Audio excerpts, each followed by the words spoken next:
Hello everyone, कैसे हैं आप सारे लोग। तो आज हम याद करने वाले हैं फंडामेंटल ड्यूटीज़, जो हमारे मौलिक कर्तव्य हैं उन्हें, जो कि बहुत इम्पॉर्टेंट है। हमें पता भी होने चाहिए। हमें अपने अधिकार तो पता होते हैं कि ये हमारे राइट हैं, कुछ हमारे कर्तव्य भी हैं देश के लिए, वो भी हमें पता होने चाहिए। तो आज हम पढ़ेंगे और समझेंगे कि हमारे कौन कौन सी फंडामेंटल ड्यूटीज़ हैं जो हमें पता होनी चाहिए। ठीक है, उससे पहले थोड़ा समझते ये हैं कि जो फंडामेंटल ड्यूटीज़ थी, क्या वो हमारे ओरिजिनल कॉन्स्टिट्यूशन में थी? जी नहीं थी, उसे बाद में ऐड किया गया। वो अमेंडमेंट कौन सा था? वो अमेंडमेंट था 42nd कॉन्स्टिट्यूशनल अमेंडमेंट एक्ट 1976। तो कब इसे ऐड किया गया है? इसे ऐड किया गया है 1976 में।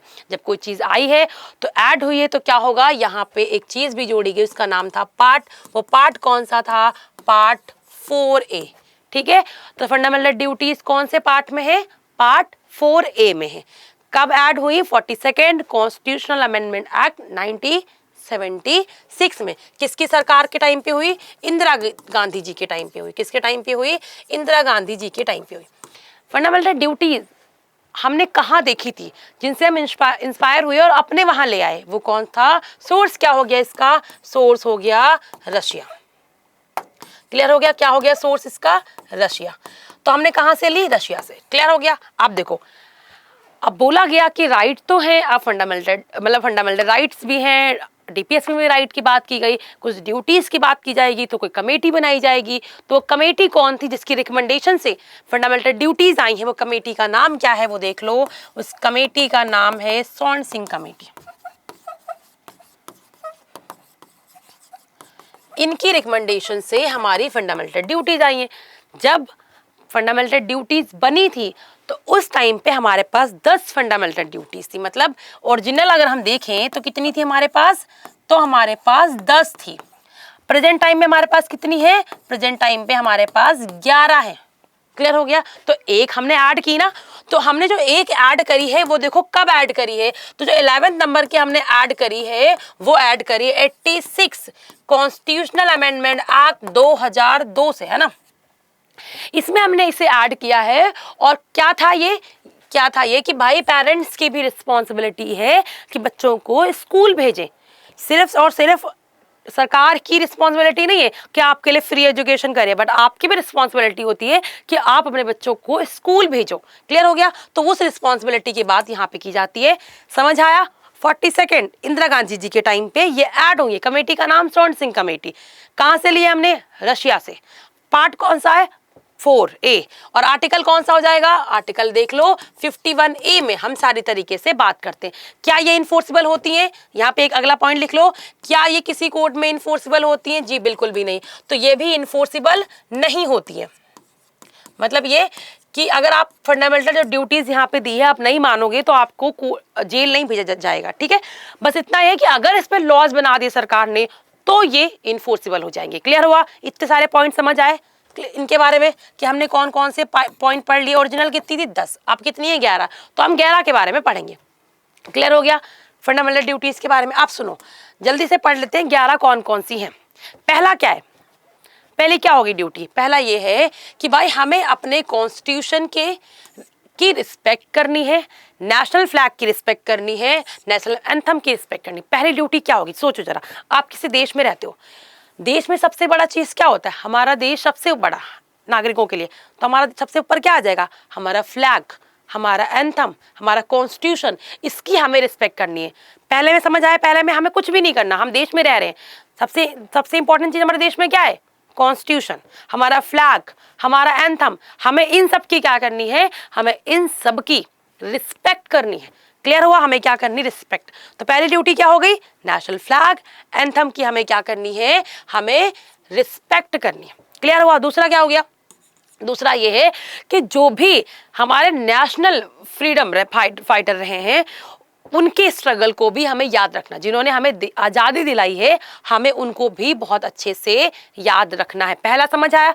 देश में रहते हैं तो देश से ऊपर कुछ नहीं, कॉन्स्टिट्यूशन ऊपर, नेशनल एंथम और हमें सॉन्ग क्या करनी, इनकी रिस्पेक्ट करनी। दूसरे में क्या है, हमें आज़ादी मिली है, हम स्टार्टिंग से आज़ाद नहीं थे, तो जिन्होंने हमें आज़ादी दिलवाई है हमें उनकी भी रिस्पेक्ट करनी। तीसरा क्या है, देश है तो हम हैं, देश नहीं तो हम नहीं।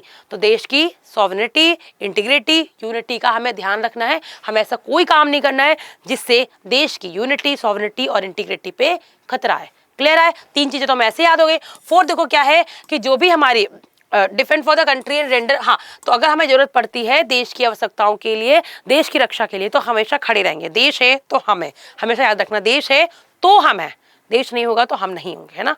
ये देखो क्लियर हो गया।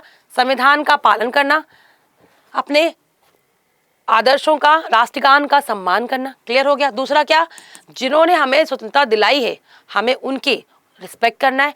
ऐसा कोई काम नहीं करना सॉवरेनिटी, इंटीग्रिटी पे सवाल उठे और देश की रक्षा करना। 4 तो ऐसे याद कर लिए हमने। अब आते हैं 5वें पे, है ना।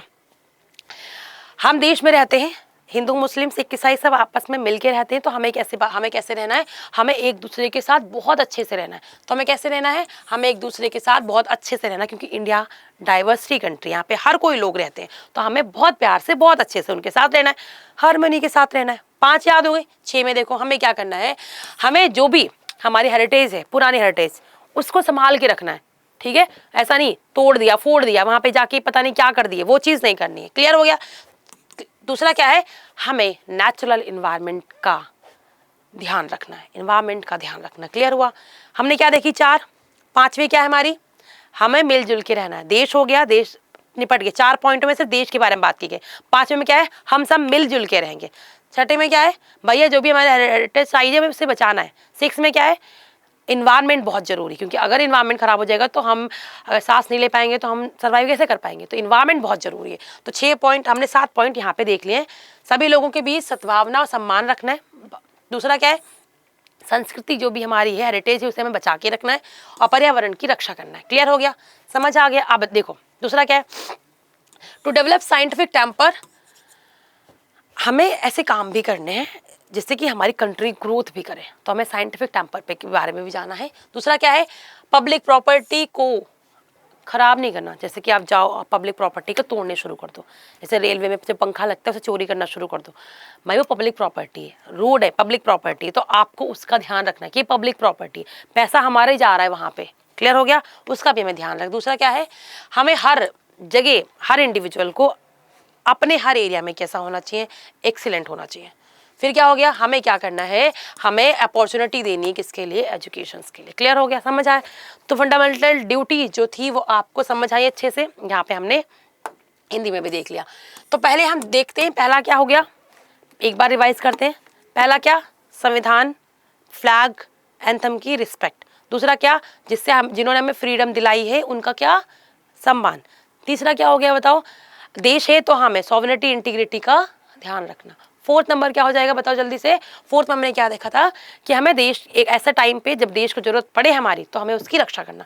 देश की बात हो गई। अब आते हैं 5th नंबर। 5th में हमने क्या देखा कि भाई हमें देश में अलग अलग तरीके के लोग रहते हैं, तो हमें मिलजुल के हारमोनी के साथ उनके साथ रहना है। फिर हमने क्या देखा, उसके बाद हमने देखा कि जो हमारी पुरानी हेरिटेज है उसको हमें संभाल के रखना है। फिर हमने क्या देखा उसके बाद 7th में हमने क्या देखा कि भाई हमें इन्वायरमेंट को संभाल के रखना। हमें कैसे रखना है, हमारा जो इन्वायरमेंट है हमें उसे भी बचा के रखना, क्योंकि इन्वायरमेंट नहीं होगा तो हम कैसे सर्वाइव कर पाएंगे। तो इन्वायरमेंट को संभाल के भी रखना है। दूसरा क्या है, हमें कंट्री को भी आगे ग्रोथ कराना, तो साइंटिफिक टेम्पर होना चाहिए। एक कीवर्ड से याद रख लो, बाकी सब आपको याद हो जाएंगे। दूसरा क्या है, पब्लिक जो प्रॉपर्टी होती है उसे तोड़ फोड़ नहीं करनी किसी भी तरीके से। साथ में हमें हर एक फील्ड में एक्सीलेंस होना चाहिए, मिले, और हमें एजुकेशन के बारे में ध्यान देना चाहिए, जो मैंने पहले बता दिया। तो टोटल मिला के आज के टाइम पे टोटल कितनी फंडामेंटल ड्यूटीज हैं, तो वो है आपकी 11। सोर्स कहाँ से लिया हमने, रशिया से लिया, कमेटी सॉन्सिंग कमेटी। प्रेजेंट टाइम में 11 है, बना था तो 10 थी। क्लियर हो गया। ये हमारी सारी की सारी बात यहाँ पे की गई है। टैक्स को लेके, टैक्स पे करना है, ये कोई भी फंडामेंटल ड्यूटीज नहीं, क्योंकि मैंने आपको नहीं बताया यहाँ पे, ठीक है, कि टैक्स पे करना हमारी फंडामेंटल ड्यूटीज है। क्लियर हो गया। अच्छे से रिवाइज करो, 2-3 बार देखो, आपको अच्छे से याद हो जाएंगी। ठीक है, तो मिलते हैं अगली क्लास में। आज के लिए इतने रखते हैं। आप लोग अपना बहुत अच्छे से ख्याल रखो। Bye bye, take care, thank you so much.